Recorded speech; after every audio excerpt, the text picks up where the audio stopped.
Welcome to the David and the Bear podcast. Let's have a good time. Yes. Welcome back, everybody, to another episode of the David and the Bear podcast. I am here with a very special guest. She wears a lot of caps, a lot of hats. She has a master's degree in business administration. She's also the COO and I think it's the director of like overall operations. I think that's what a COO is of the Boys and Girls Club of Hawaii across Oahu and Kauai. And she's also a mother bear in my life. Many people know her as on the business side as Claudia Fernandez, but I know her as Lala Fernandez, as many of the other kids do. Without further ado, Lala. Thanks, Devon, for having me. And thank you for the introduction. Yes, you can call me Lala or by my government ID name of Claudia, but 90% of this world calls me Lala, so I'm good with that. So I guess the real question before we start the bigger question is, where do you want to start? You want to start on a high or a low? I'll let you lead and facilitate. This is Okay. definitely a privilege for me to see you do this. So, And just to let you guys know, she's one of the biggest reasons on why I do public speaking, and there's still a lot for me to work on, so bear with me. uh, what's one of your biggest challenges in life? um, I think it depends on what season you walk through in life. There'll always be a huge obstacle depending on the size of the challenge you encounter. So I'm going to say that no matter what season of life you're in, you always will encounter some type of challenge, whether big or small. But I guess in this time frame of my season that I walk through, I think it's finding not more of a work-life balance, but how to find a balance in life while continuing to stay on a path of a strong faith that you have in your walk as well too. And I think at different points in times in life, like you will always find that challenging. It depends on what you come across with, whether it's grief, whether it's hardships, whether it's struggles. So too, and then how do you kind of keep an outward perspective of moving forward and not wanting to fall backwards? So yeah. I like that. So, growing up, and then meeting you, I always knew you as being around kids, and from being our clubhouse director at Nanakuli to going up to the COO of the entire operation. Was kids something that you're always passionate about, or did that passion grow from someplace? No, kids was actually something I was always passionate about. I can recall being in sixth grade. You know how you always get that question that's asked in elementary, what do you want to be when you grow up? I think at that time frame, I literally told my sixth grade teacher, Mrs. Badgett, who is still out there in the world as well too. She works for Seeds of Peace, that I realized that I wanted to be a pediatrician. So I knew from that time that I wanted to work with kids. More so, it got solidified when I became an auntie for the first time, um, when my nephew was born, and that was over 30 years ago. So you definitely can tell by my age of just aging it at that time frame. But when I became an auntie for the first time, I knew for a strong reason I wanted to work with kids, and I always thought it was going to be in the medical field. But in the capacity of working with kids, I didn't realize at what point that I was going to be working with kids, because that changed over the next decade of going to school, going to college, and then finally settling at Boys and Girls Club. So I guess, why are you passionate about the thing that you do? I think at this time and season in my life, don't get me wrong, I'm still passionate about the youths that I get to serve Mm-hmm. um, in my capacity and my role, but it has evolved to like literally serve the people because I don't get too much interactions on a daily in my role Mm-hmm. currently. With the youth, I see them when I step outside for a brief from a meeting or needing to take a breather or being at an event, right? But that's not on the daily of getting my cup filled. And I think what kind of gets my cup filled in my work line is actually being able to serve our staffing, our people, and our community. It's really driving community connections and connecting with people um, in diverse ways that help to support the bigger picture and the bigger goal of what you're trying to do for your youth and your community overall. So I know you from seeing you work and just seeing the things that from the outside looking at what you do, meeting people along the way is something that you do and something that we all been taught to do is network and all that kind of stuff. What do you feel like are the most important qualities that you look for in a friend or somebody that you draw close to? Ah, that's a great question. I don't have much friends. I can count them on my two hands, believe it or not. I can probably count them on maybe one hand, but when I do actually pursue friends, I don't think someone actually pursues friends. It's either you Mm, become friends or you don't, right? mm, In life, and I think that that's something that folks have to notice. Is either you connect with somebody or you connect with people on various levels. I will say that I do have a lot of colleagues, acquaintances, but I can remember like my dad would always say like calling somebody your friend means that like you're kind of in it for the long run, right? mm, It takes somebody special to call somebody your friend. And that's very true with me. Growing up, I always had trust issues. I still do to this day, but I feel like it's grown a bit better as well too. But I tend to connect with people that is holds integrity, meaning that doing the right thing. I connect with folks who is very truthful, mm, very honest, and direct in their selves or just their outlook. And even if we're not on the same page and we have differences, we're still able to respect that out of each other. And I think that's also something that you want to find in a friend is that you can be respectful of one another in your differences that you have, but still yet draw a good connection with others. So yeah, I think like integrity, definitely honesty as well too, like a direct type of honesty mm, and having a respect not only for each other and for others, but also just for folks around them and how they kind of like view their perspectives as well too. Um, and I think overall, just knowing that it's somebody ultimately that I can trust. mm, Trust is such a huge factor when you find that person that you can share things with, exchange ideas, really receive from that person on the other end, and vice versa, they're able to receive from you.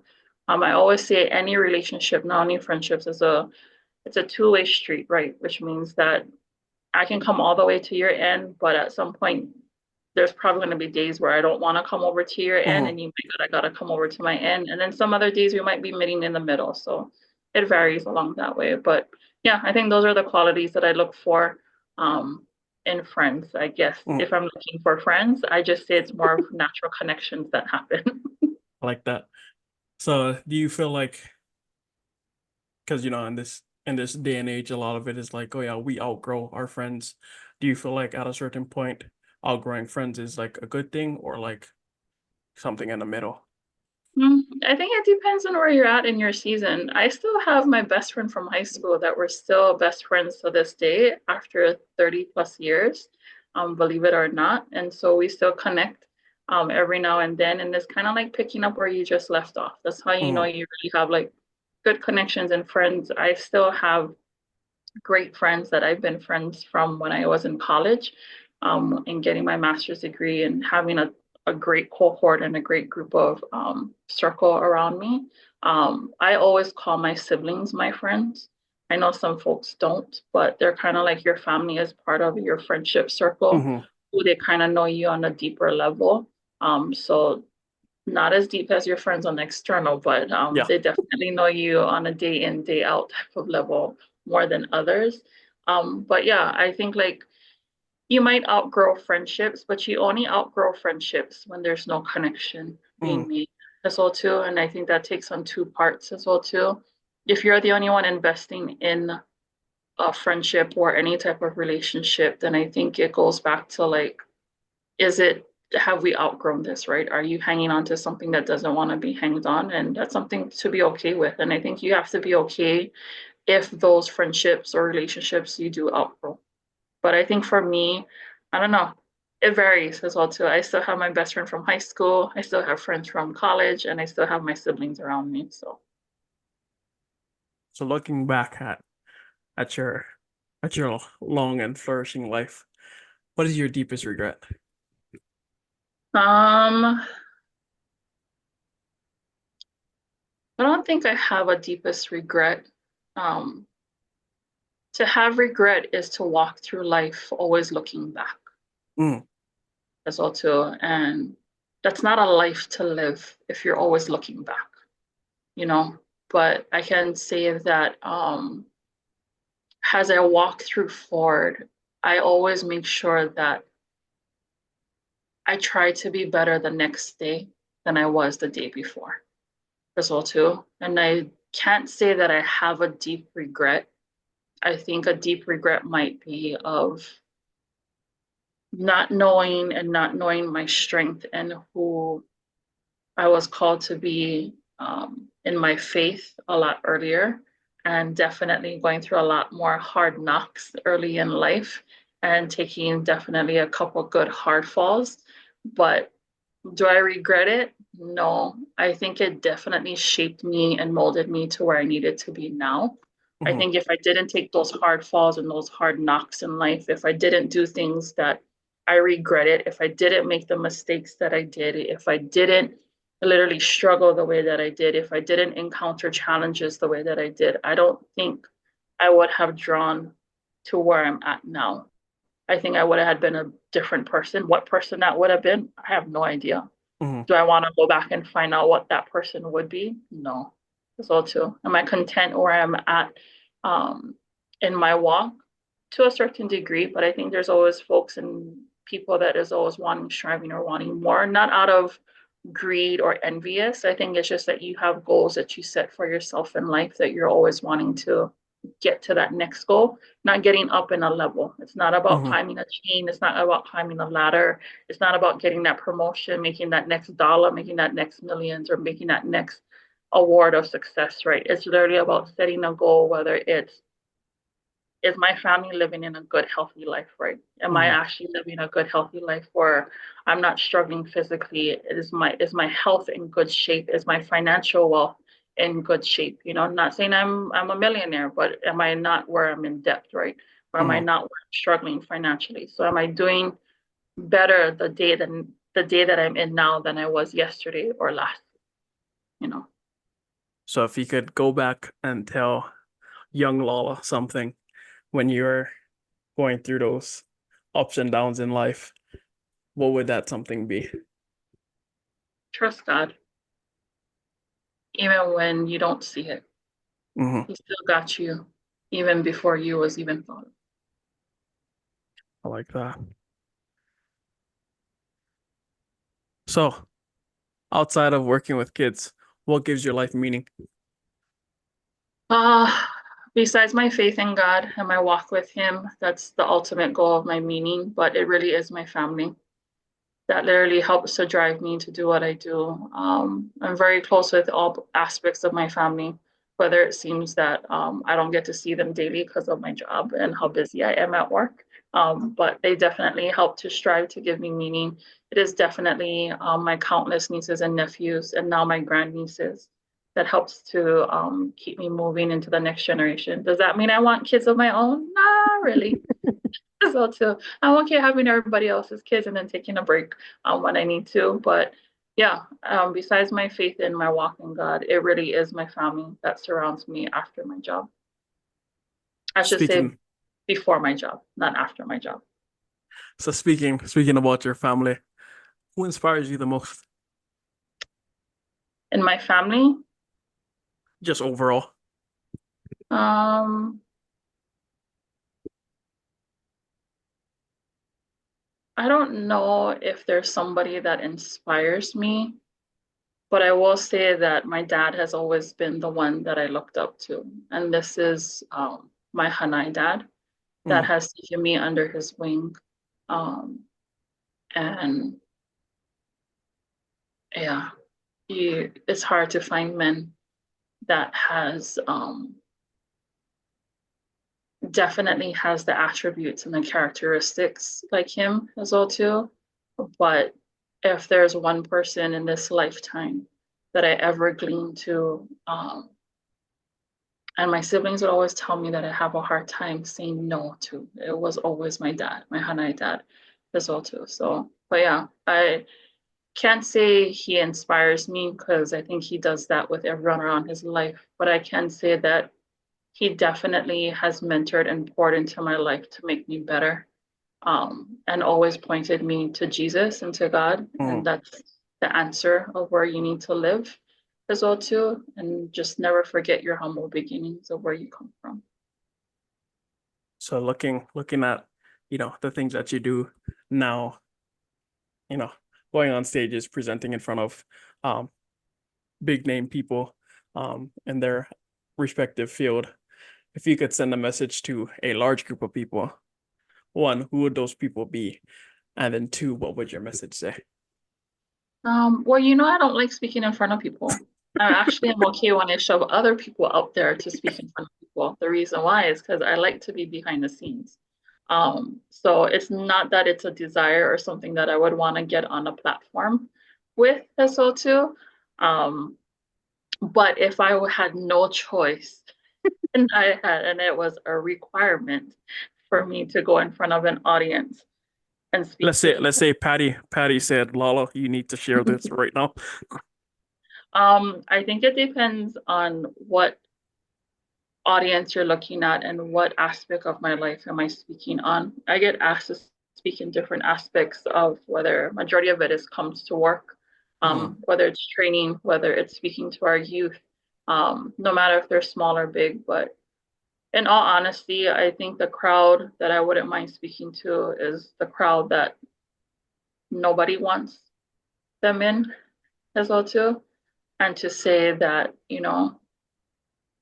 you have folks that care about you. There's somebody Mhm. out there that loves you, and you're going to struggle in life, and it's okay. But it's the way that you pick yourself back up, and it's the way you walk forward, and the decisions that you make now going forward, and how that is going to affect you. And I think that that's a part of any type of like life type of moment where you look at it's more on a life reflection than what you're gonna do next, right? But just Mhm. so much going on in this time and age and what we see in our communities, especially with what we see in our nation and sometimes Mhm. even our world. So thinking back to a time that you felt truly transformed, how did you change and why? Um, Transformation happens at different parts of your Mhm. life, and it depends what you encounter will help to start to shape and change you in some way that you never look back to, like saying that, man, I wish I could be like that again. But it's more of looking back to say, like, wow, I was like that and now I'm not. And not Mhm. to say that we're better, but it's to just say that we know better, right? I think one point in my life where I knew for a fact that I changed was when I gave my life over to Christ and I got saved. And I was literally 24 years old. And I think I literally, right before I turned 25, and that year of 2005 was just a life-changing moment. I graduated with my bachelor's degree. I can remember like one of my baby brothers graduated in high school. Like, you just living life as like a young adult, right? Just Mhm. no carefree. The last sibling in your family that you're taking care of, you're done, wash hands clean. You literally just been at a 10-year mark at that point in your time Mhm. that your parents got divorced. You literally settled in. And I think I can recall like I literally went out to do, your typical like partying with your friends as well Hmm. too. And I got a call from my sister-in-law at that time. And like this was like at midnight at night. Okay. So you know that you're out partying when you get a call at midnight and you know it's not good. And I recall like my sister-in-law telling me, we need you to get home now. And I'm freaking out because I'm thinking something bad happened to like Hmm. one of my babies, one of my nieces Yep. or my nephews, or like my mom. And she was like, just get home now. And she was like, she wouldn't tell me. Crowd is like in the background is just like blaring loud on my side. And I was like, and all I heard was my younger brother who just graduated from high school. She was like, his girlfriend is pregnant. Oh. And I literally flipped a switch, not a good switch. It's that Hmm. switch crazy that goes off. And I literally was in town near Waikiki and I got home to Waianae and no joke in 23 minutes. I That's remember crazy. That's crazy. 23 minutes blazing it at like 90 to 95 miles per hour. So too. Did I know that God kept me that night? Yes, now I know. And when I got home, all I had was just you're not in a good space and everything around you, you just want to attack and Hmm. destroy as well too. And there was that night when my younger brother told me, as we were escalated in, a tussle, um, he told me, I was like, why should you care if literally I'm being a dad out of high school? You was never really around because you was always out partying with your Hmm. friends. And you only just made sure. And that just pierced me so hard. And it made me look at my life to like, dang girl, you gotta change. Hmm. Like you get folks watching you. You have to change. So, and this was also the year that I literally started working. When everything happened, this was like in the month of June. And 3 months later, I worked for the Boys and Girls Club. But in that 3 months, I literally stopped all my partying, cold turkey, went, everything changed, and I started to dedicate my life to the Lord. And I worked for Boys and Girls Club. So 2005 was definitely a turning point. That was like literally 19 years ago, believe it or not. And do I look back and regret that night? No, because it literally shaped me to who I am. It made me make decisions to step forward in the right way and how I did about it. You would think like a traumatic event would change you. And I can just remember my marriage, just said 10 years prior to that, my parents got a divorce, a really Hmm. bad divorce. Um, and that is what spinned me out to just like not care. And at one point, I just realized in my lifetime as a teenage kid, like, oh, I can't be doing this, right? I gotta get my life straight and like not really care about school, graduate. Hmm. And mind you now, I was an honor roll principal's list student, but doesn't mean that I was not doing bad stuff on the side. So too. But I literally kept focused on like my mom at that time, who literally fell into a 1 to 2 year long depression.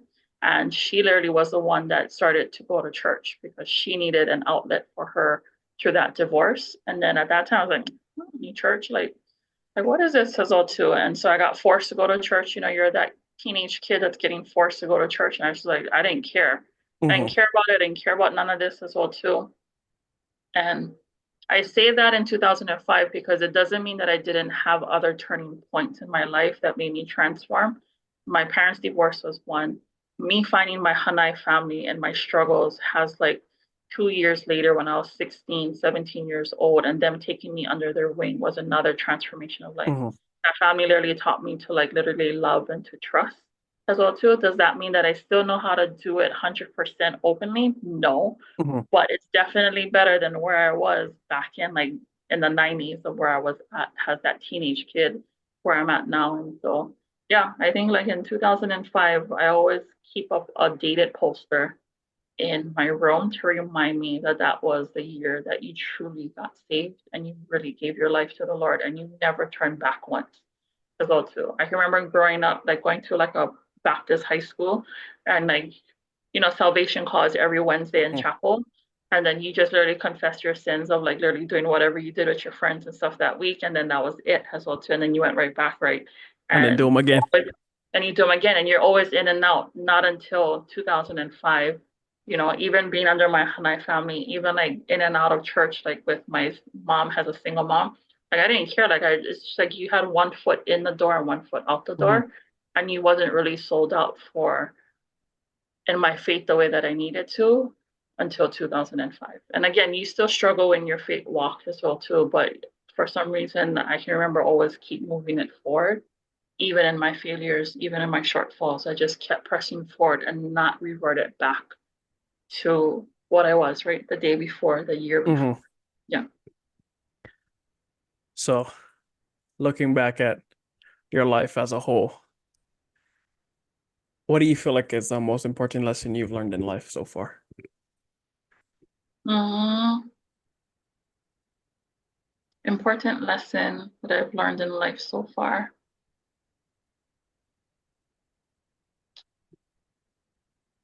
That you're never promised a life without trouble. Um, but it is what you do when you encounter it makes it all the difference Hmm. how you are able to go through life.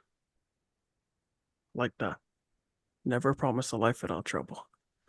No, you're never promised a life without trouble. I don't care what age or who you are in this world.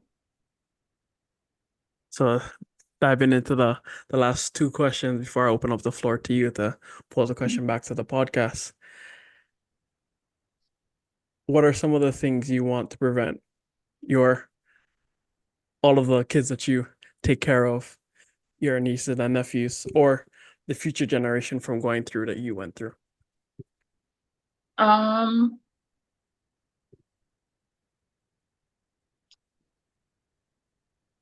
I think part of it is not to make the same mistakes that generations before has made, and I talk about the bad decisions.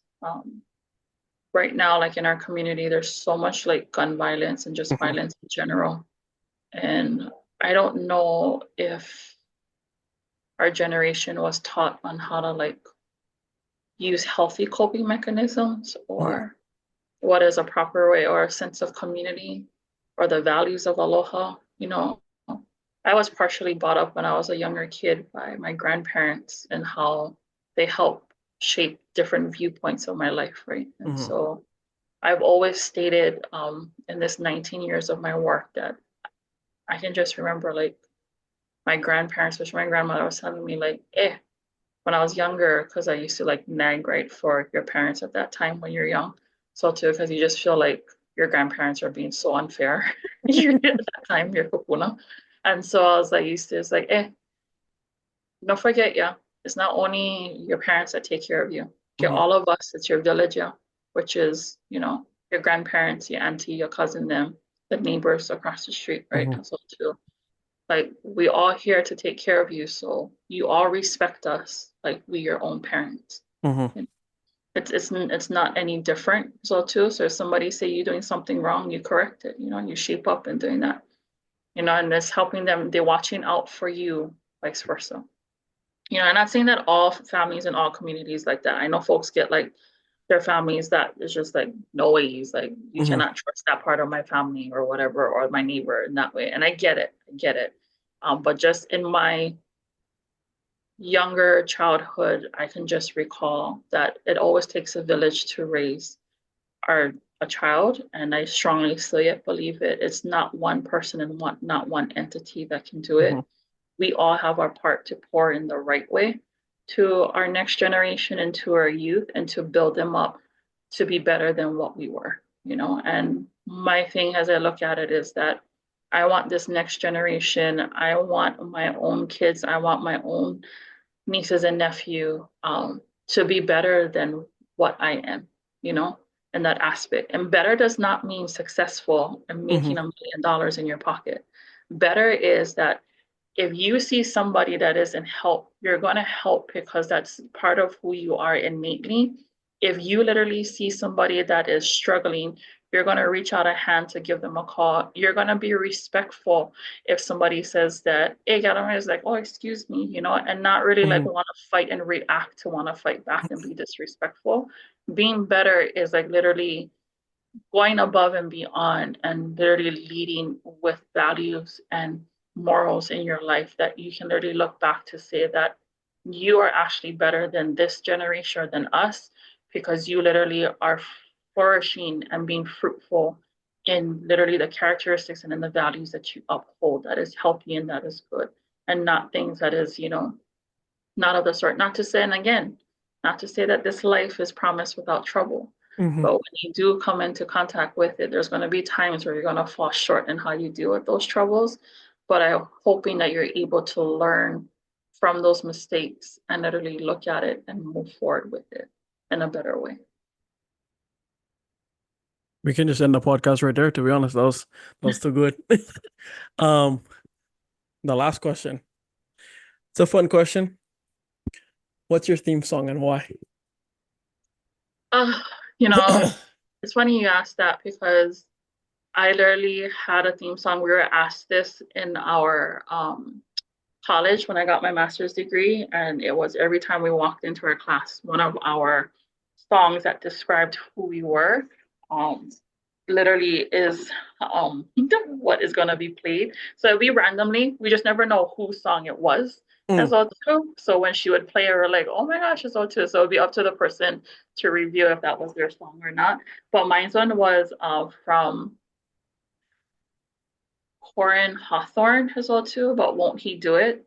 mm, And it's like yep. literally like an upbeat song as well too on Won't He Do It? But I just felt like that was like my anthem in that season of my life that everything that I've encountered in those 2 years of my college as well too was like only he could have done it for me and no one else. So to not even my own doing when I felt like, oh yeah, I got this. Yeah, no, you sometimes you don't got this, girl, as well too. And so it's literally my theme song of like, won't he do it? And so that was literally like my my anthem song during my college that when my professor would play one of it. And it was interesting to learn of all like my other colleagues and my classmates, their song, but that was mine. So that had to describe me, and then how I would want to enter into the classroom. So too. People typically have a hard time on that question. That was the easiest answer I've seen so far. Uh, well, that's good. Uh, I'm glad. so, opening up the floor to you to pose any questions back to me or the listeners of the podcast. Yeah, I think I only have maybe one or two questions, and I think one of my questions is, what drove you to want to do a podcast, and what was your why in doing this Um, platform? I guess the one thing that drove me was actually Martha. Martha was like, "Oh, Devon, you have a great story. You should put it out there." And this is like back in November of 23. And my first episode didn't air until like January, like the ending of January. So I had put the idea off for like so many months that me, just putting things off until I can't anymore. Um, but I think that was one of the biggest things. And then I guess getting into more of the heart of it, um, probably the Youth of the Year program, where a lot of the stuff was that be okay with being vulnerable and allowing people, even though this is going to be like, put out for the entire world to find and listen to, allowing people a safe space to be vulnerable, but at the same time, be comfortable with it. And I feel like that has allowed me to like kind of shape this thing into what I want to see it become more of a. I think it was a text message to you where I was like um a structured talk story time Mhm. where we can come on the platform, talk stories, have a structure to it. Because a lot of the times, like, speaking to the older people in the crowd and whatnot, they have amazing stories, but it's like so far and few in between. So I feel like the podcast is kind of my way of putting a structure to that time and getting the most out of all those stories that come across because everybody has a story to tell. And one of the things that I've said in all the previous podcasts was that if you have breath in your lungs, you have a story to tell. So no matter if like you're the homeless guy down the street or the CEO of the company, everybody has gone through struggles. whether we want to admit it or not. And even if it's like you had the perfect life of, oh yeah, my mom and dad were still together. They still had they had all this money. I want it for nothing. In a sense, that's like a struggle within itself because you're looking at everybody else, it's like, oh, I can't relate to that guy, I can't relate to this guy. Or, your typical Hawaii story here, where it's like, oh yeah, our parents split, we're struggling to make ends meet, this, that, and the third. And I feel like that was kind of my why, is to be able to have the ability to put stories out there. I think I answered the question. Yeah, you did. You answered the question.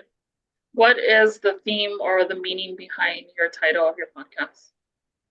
So it's actually First Samuel chapter 17, where David is going out there to deliver bread to his brothers, and he hears Goliath spewing hatred against, the one and only God. And he's like, aren't y'all gonna do anything about this guy who's just like talking a bunch of BS? And then he gets pulled into the tent with Saul, and Saul's like, go home. You're just a shepherd boy who's not gonna do anything to a 7, 8 foot giant. It's like, who are you to talk? And and then when David talks about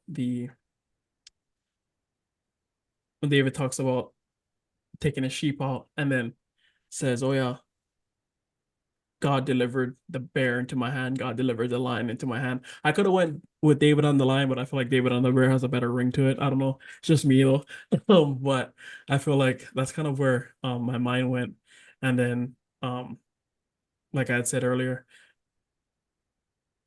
that story is like a lead up to the Goliath story, but taking that into a modern perspective, more of a like every story is important, no matter which way you look at it. So It's good.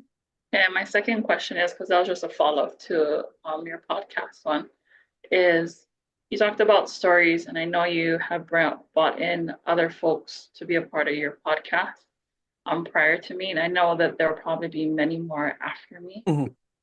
What is the one story that you want to make sure that this podcast leaves with your audience, or the one message or story?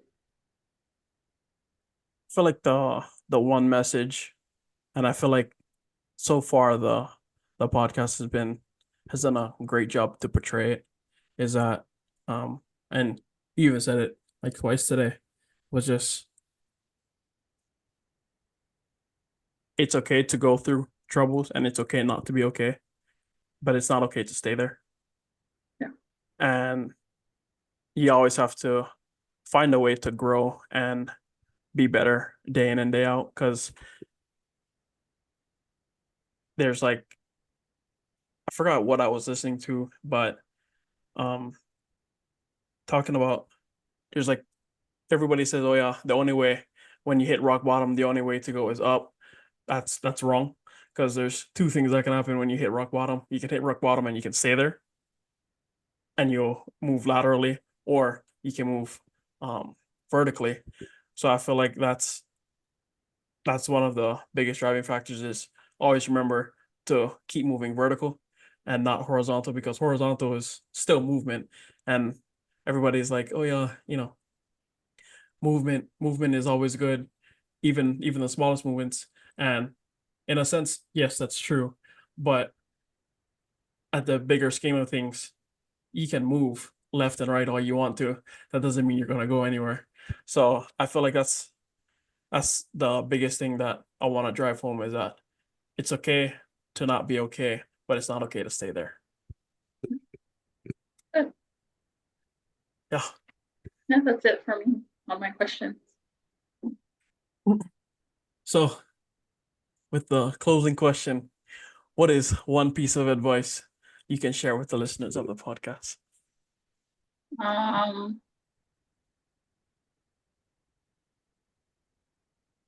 one piece of advice.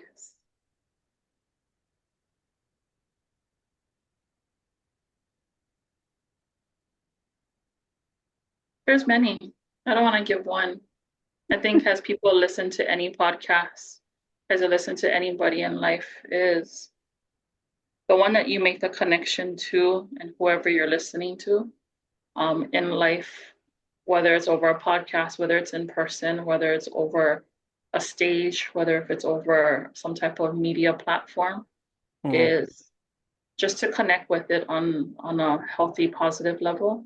Mm-hmm. And if it connects and speaks to you, embrace that and use that as a stepping stone in life for you as you go about it. I think advice comes in all different shapes and form. And I think they're given to folks at different seasons in life as well too.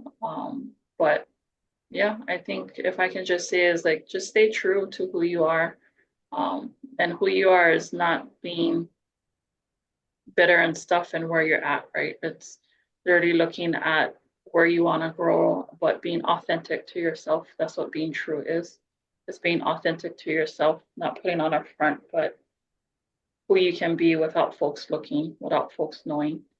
So too. And yeah, just know that whatever you connect with and whatever inspires you, whatever gives you a stepping stone in life, like just embrace it, and take that in.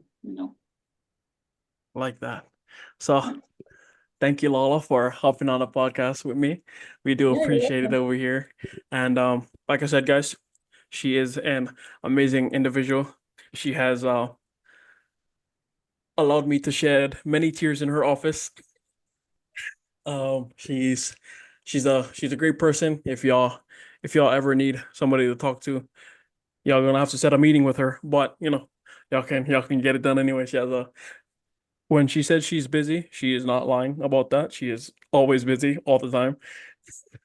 But yeah, so thank you all for hopping on the podcast. I'm trying to get Cole on, but that guy always busy too. So trying for trying to figure something out with him. Um, but if Let you y'all are figure listening, that out with him on your own. so if y'all are listening to the podcast, sitting next to somebody and be sure to tell them that you love them. I will catch you in the next one.